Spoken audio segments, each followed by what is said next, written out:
All right, so today we're going to be looking at the law of multiplication surrounding indices.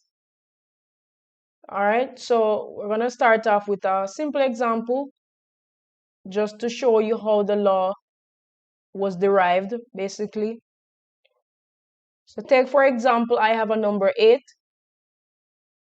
and I'm going to multiply that 8 by 4.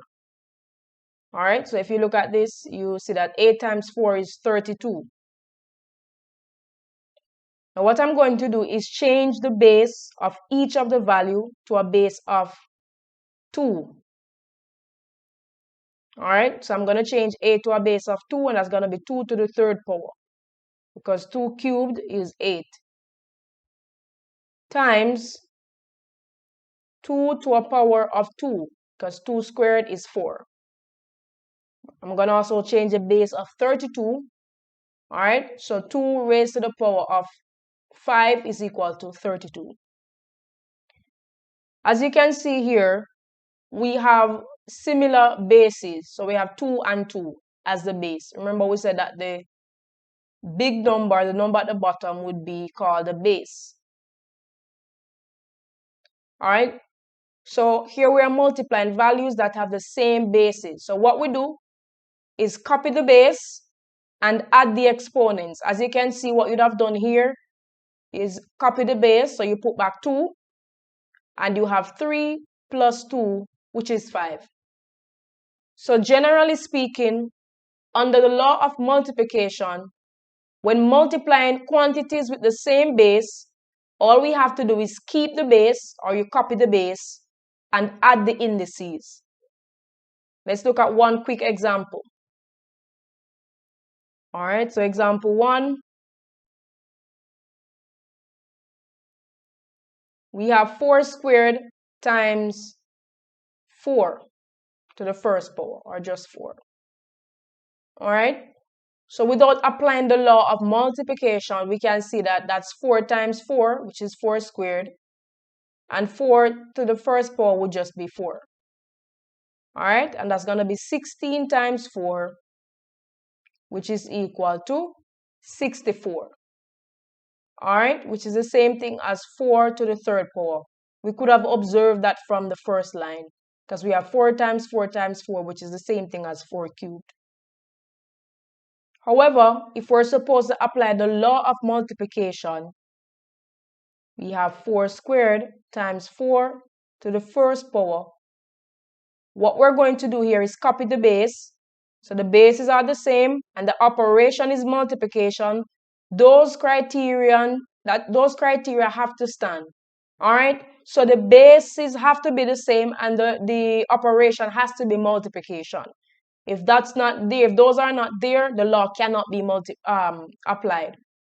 All right, so we copy the base being 4, as you can see, then we add the exponents, 2 plus 1, and that's going to be 4 to the third power.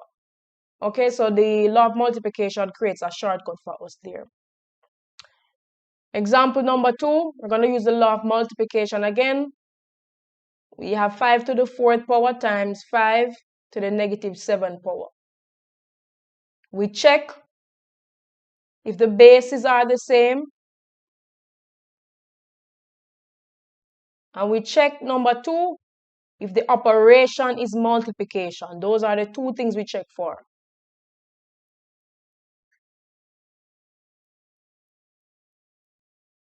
All right, so since the bases are the same, as we can see, 5 and 5, so the bases are the same. So we copy that base, and what we do now is add the exponents. So I'm going to have 4 plus negative 7. All right, that's going to be 5.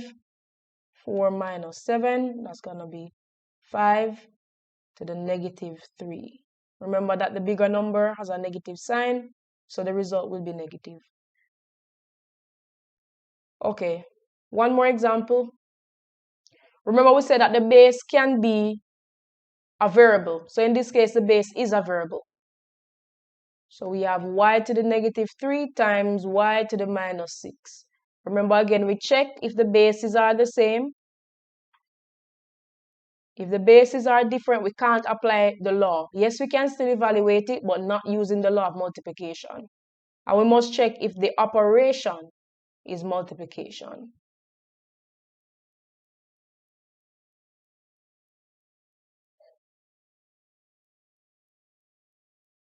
All right, and as we can see here, yes, check, bases are the same, and check the operation is multiplication. So after that point, what we do is copy the base. So we copy the base, and then we add the exponents. -3 plus -6. So it's -3, that plus and that minus. The bracket means multiplying, plus multiplied by minus or positive times negative, still negative. So that's going to be a -6. Therefore, our final answer is y to the -9. All right, so that's the law of multiplication.